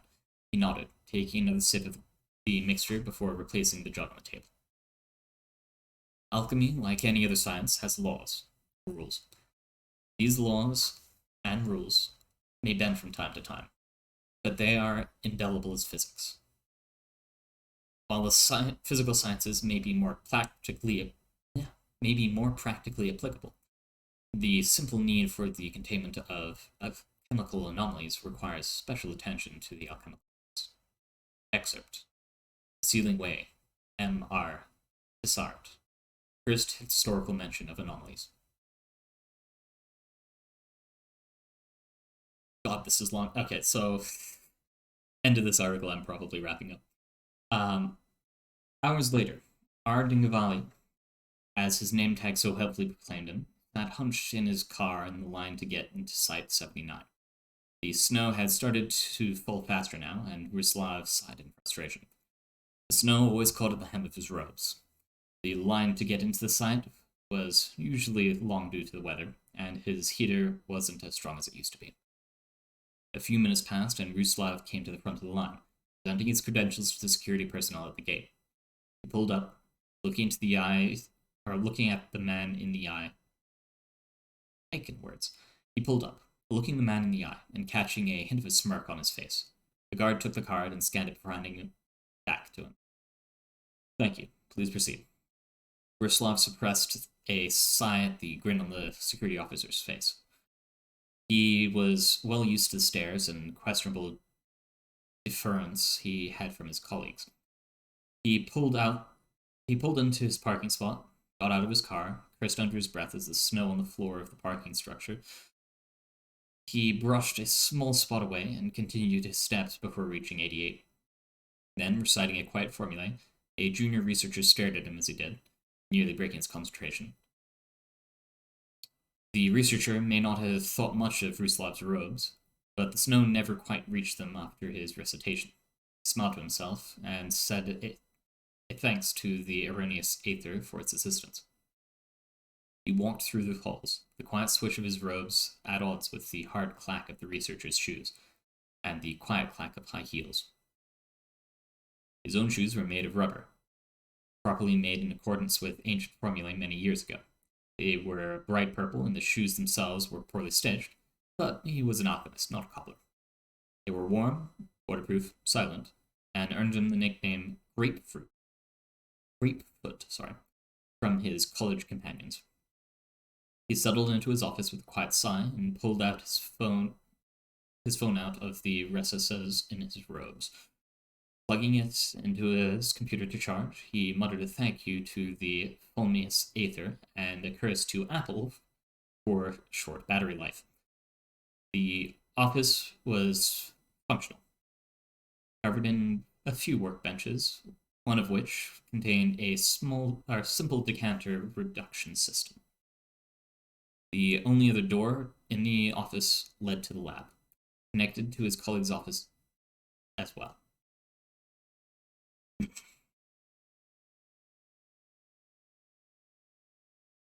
The drab concrete walls fit Ruslav's personality perfectly, and he smiled at the calendar beside his desk. There were cats on it. Ruslav settled into his workstation to go over morning emails. There were always some bureaucratic nonsense to deal with at the Foundation. So it has come to us, the Wise, to protect the world. The Foundation is our best chance to seal off the influence of the entities for all time. As such, I propose we take action once and for all. Raid the Great Seal, and for all time prevent such incursions into reality. Excerpt. A call to action. I'm gonna get his name wrong every single time. As the 12th hour of the day arrived, Ruslav's stomach rumbled with hunger, and he put down the report. On filter of molasses, which some famous American had used to attain immortality. He left a few final scribbles on his notes for now, and stood up, stretching his shoulders with a yawn. He started his way towards the cafeteria with slowly creeping fatigue. The filter from this morning had to be wearing off. He hoped quietly to himself that he made enough to last a few weeks at least. That particular convergence wasn't likely to happen again for a long. As he walked along, he spotted Dr. Collins walking towards the cafeteria and waved slightly. The doctor looked over and smiled, waiting for Ruslav to catch up. Then they walked in tandem towards the cafeteria. It's good to see you, Ruslav. Have you a good weekend? Ruslav nodded and smiled at Dr. Collins. Yes, my filter finally came into the proper solution this morning. I was very happy to say that it worked without any difficulty. Ruslav took a left turn towards the cafeteria, and the sounds of conversation filling the off-white hallways. They joined a small crowd on the escalators up to level 3 for the cafeteria. It opened out into the expansive and tastefully decorated cafeteria level. They had remodeled recently. The dark glass looking out over fields of snow-covered grass. The dark tile of the floor completely... Try that again.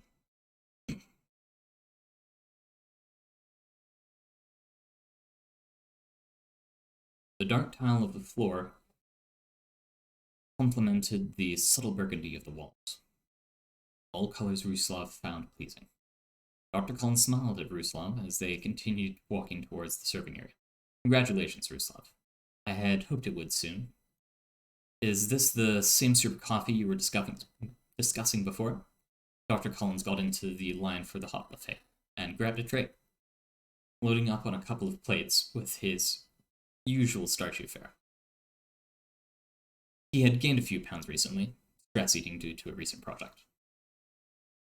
Ruslav grabbed his own tray, loading it up with a mix of vegetables, a light salad, and a large piece of some pink fish, pretending to be a salmon. Yes, I am happy to say it works properly. This morning was significantly easier. He grabbed a small tray of cookies, his one indulgence, and headed to the top of the line.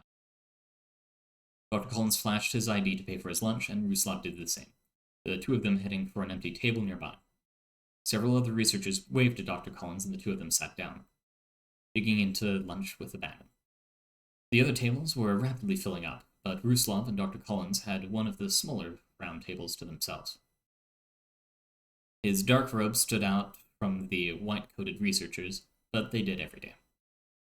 They made small talk for a few minutes before a young researcher stepped up to their table looking eager and bright-eyed. Dr. Collins, I was hoping I could ask you a few questions about the new research topics you had suggested last week. Dr. Collins looked up and quickly slowed the bite he was chewing through. Of course, Daniel. This is Ruslav Dangielvi. I'm going to try and just say Ruslav from now on. One of the members of the alchemical division. Ruslav looked up to meet the eyes of the young man, displaying the unusual mix of confusion and surprise. How do you do, young man? Ruslav held out one large hand, shaking the younger man's hand firmly. Good. It's nice to meet you, Dr. Ruslav. Daniel said it a little too fast, not particularly covering up his confusion very well. I'm not a doctor, but I understand the confusion, mister. Or, if you're being very formal, elder is the appropriate title. He tried to hide his grimace at the unusual look of incredulity passed over the young man's features. Dr. Collins looked over at Ruslav and quirked his head. If I heard right, you guys were getting a new hire today. Unless Jameson was talking out of his ass again. He scooped up his last bite of pasta and leaned back. Ruslav's eyebrows raised, the deep lines of his face creasing.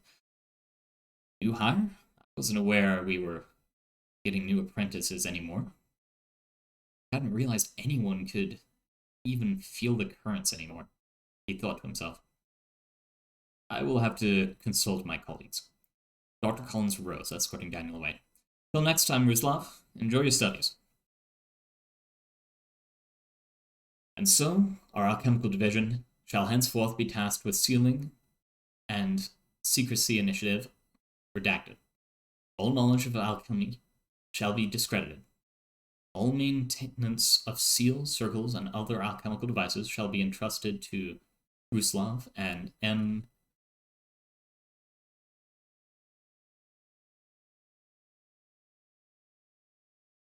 Apideo, Directors of the Alchemical Division.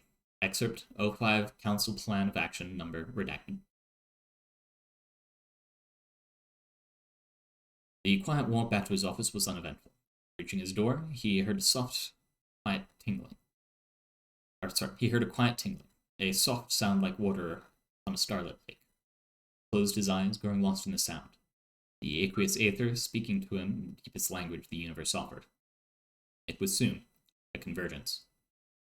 He would be able to access both the aqueous and erroneous. It was finally time to begin the next steps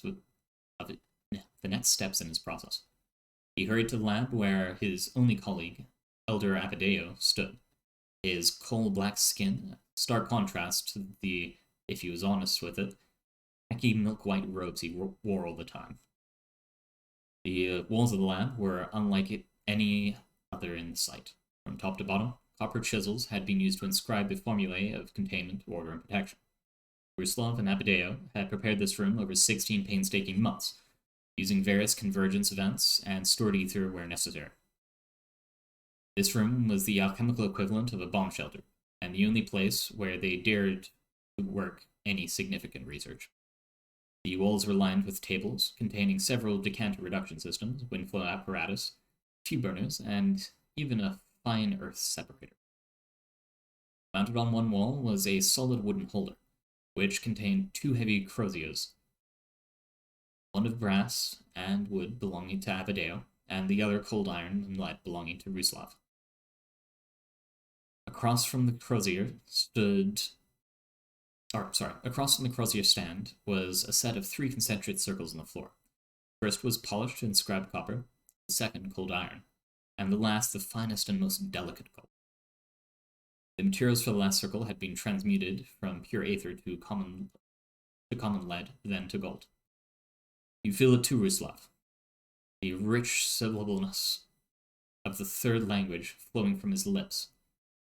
His mellifluous accent blending perfectly with the interplay of light and dark in the phonemes. His hands spread over the wind flow measures and pinwheels on his desk. He felt the swirling currents. As he hurried to the equipment along the wall, he adjusted several knobs and the liquid began to bubble, already taking on a soft glow. Of course I felt it. Where are you? In the harness of the Aranus. Abadeo's specialty lay in the Aranus ether, and Ruslav would be significantly more comfortable with the aqueous. Abadeo's hand spread slightly, and he switched to the second language, approaching the beginnings of the true language quickly. I'm almost there. Can you bring me the circle of erroneous binding? Ruslav nodded and picked up a copper circlet. Inscribed with various symbols of occult organizations had cribbed from ancient alchemists in centuries past. We're going to renew the 13th seal this time, yes? Ruslav placed the circlet on Abadeo's head, crowning his shaven scalp. Yes. The creatures made noise a few months ago, and we need to make sure it's held.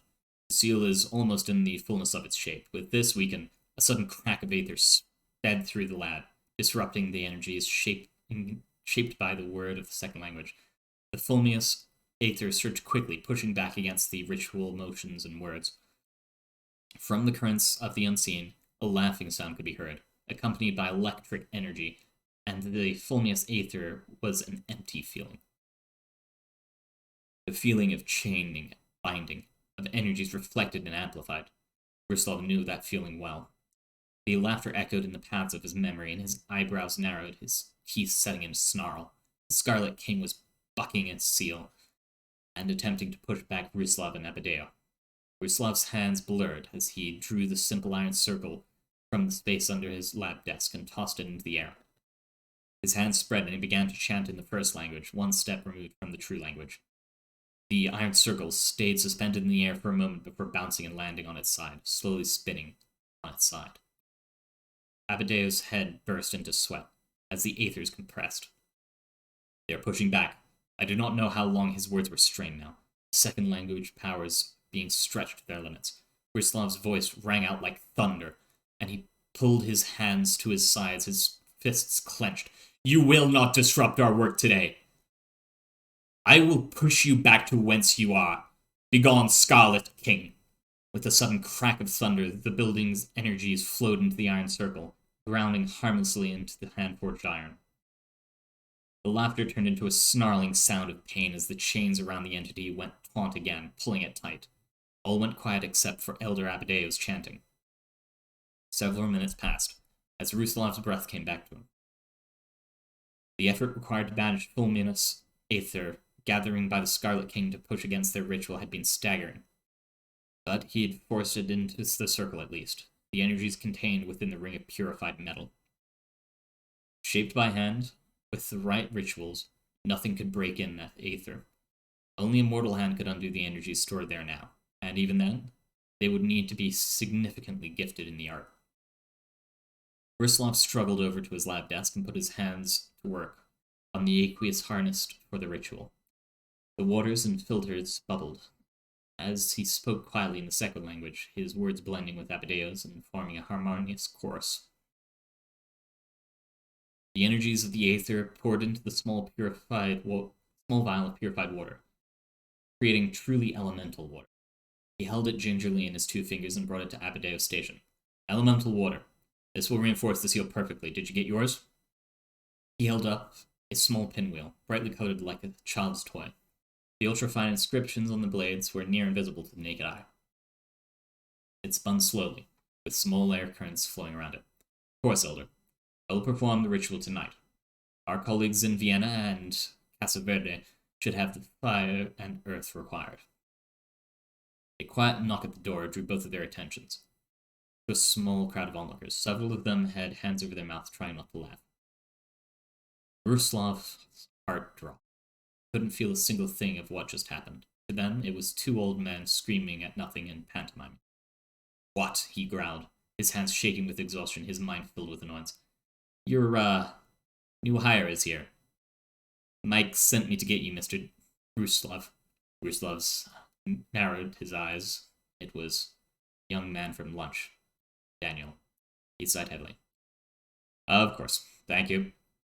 He shuffled off silently, his shoes completely silent. The last thing he heard was Daniel's voice under his breath. What's up with his purple shoes? Why do we keep these people around? I know we're all about the anomalous, but there's no way these guys are for real. They're just wasting Foundation resources. The amount of money they spend on raw copper is absurd. Excerpt email from Site Director Blank. The rumors were true then. Ruslov turned and headed toward the front gate, nodding at the various doctors, research staff, security staff, and administrative staff he passed. Most of them didn't give him odd looks anymore. A few flights of stairs, which were getting harder, and he muttered thanks to the aethers at the correct times, brought him to his... Yeah. A few flights of stairs, which were getting harder, and muttered thanks to the aethers at the correct times, brought him to the front desk, where a nervous-looking young man stood in the lobby of the site, along with Mike. Mike gave him a odd look, with a hand on his lap near his baton. The reception area looked fairly plain. There was a desk behind which Mike sat, and a row of chairs along the two walls which visitors were seated in. The drab tip walls stood out slightly from the off-brown carpet across the floor. Two men looked at Mike and the young man with careful attention, interested in what was taking place before them. The magazines they'd been reading were tossed back on the table between the sets of chairs. The waiting room always reminded Ruslov of the doctor's office waiting area. I'm telling you, son, I can't let you bring unapproved weapons into the site. His eyes were locked on the glass and silver Cosier in his hand, the twin snakes of Asclepius. Ruslov smiled, as his eyes hesitated for a moment over the young man's robes of royal blue. Unpretentious, functional, and yet tastefully traditional. Perhaps there was hope yet. He held up a hand to Mike. It's not a weapon, Mike. It's a Cosier. Alchemist's tools. He's all right. Mike looked over at Ruslov and nodded after a moment. He sat back down at the office chair in front of the monitors. The young man couldn't see, but these two waiting patrons relaxed as well. MTF members took threats and positional threats seriously. I am Ruslov, alchemist of the... Ruslov started, his voice tired and heavy, expecting very little of the young man in front of him. Seventh Circle, yes, sir. I was recommended to study under you by Alan Burnham of the Fifth Circle. He said you were the best and one of the last practical appliers of the art. The clear vernacular accent, Barcelona accent on his English lips. Few of his S's. But was reasonably understandable. Ruslov narrowed his eyes and switched to a form of Proto-Etruscan, the eighth language. Closer to the new language, or true language, but still distant enough for conversation. And how trained are you, young man? Do you know the vagaries of the art? You been initiated? The young man hesitated and dropped his head dropped slightly. He attempted to speak as well. I am to be not precise in the art as you are to be my... He attempted to pronounce the name of the language poorly. I'm not very good. I'm sorry. Ruslov smiled, nodded, and switched back to English. You are more than a dabbler, young man. What is your name? Arturo Genumo, he said with a deep bow, which shook the backpack slightly in its frame. Ruslov's face split into one of the first genuine smiles of the day as he took notice of the equipment in his pack, which marked him as a student of the aqueous aether. Welcome to the side, Arterio. Please, walk with me. He turned and silently walked off. Arterio's odd purple shoes an exact match of up. As I've told you, they're not frauds. I've witnessed what they can do firsthand, and the O5 Council says they're necessary. I've seen the budget allotments for the Alchemy Division, and it's not like we haven't encountered alchemical SCP objects. Just give them a chance, Jim. Excerpt email from Dr. Collins in response to Site Director Blank. There's more, and I'm not going to read it. Yeah, that keeps going. That's the end of the alchemical stories. We have Allegata, which is noted as an SCP, so we can read that later. And lastly, Addendum. Document 030-C, security logs for SCP-030. 9/14, blank. Tracking system installed for SCP-030. 12/21, blank. 030 reports malfunctions in its own tracking system. Repairs complete within 6 hours. SCP-030 offers to assist, but is refused for security purposes. 3/13, blank. 030 completes 18-week seminar on unknown language Alpha Zephyr 5. Staff researchers considered fluent. Lexicography transmitted to O5. 7/2, blank. Following consultation, researcher blank inadvertently makes several remarks regarding the photovoltaic technology. Consultation ended before the researcher can substantially elaborate. 8/12, blank. SCP-030 requests a supply of magnesium and indicates it intends to ignite samples to study the light produced. Request denied by researchers. 11/14, blank. Incident 013-1. Using only what appears to be standard potting soil, ginger, a 72-gram sample of rutilated quartz, and 23-centimeter length of coiled copper wire, SCP-030 produced an object capable of emitting notable levels of directed ultraviolet light through unknown means. Device is confiscated, effects not currently replicatable without direct intervention of 030. Researchers currently in consultation to determine if this line of SCP-030's research will be permitted to continue. It is speculated 030 may be working towards an alternative, possibly anomalous, manifestation of the photoelectric effect after receiving only minimal information regarding its existence. All research by SCP-030 suspended and materials removed pending review. And that's where we're going to end today. It has been a wonderful time reading out for you all. I believe we had Nimu the Coyote, Nukeashi, and Hansavod showing up today. And I hope you all have a wonderful day out there. If you're watching on Twitch and you haven't already, I encourage you to follow if you enjoyed. If you're watching on YouTube, then a like or a subscription is always appreciated. Thank you very much for coming, and have a wonderful day out there.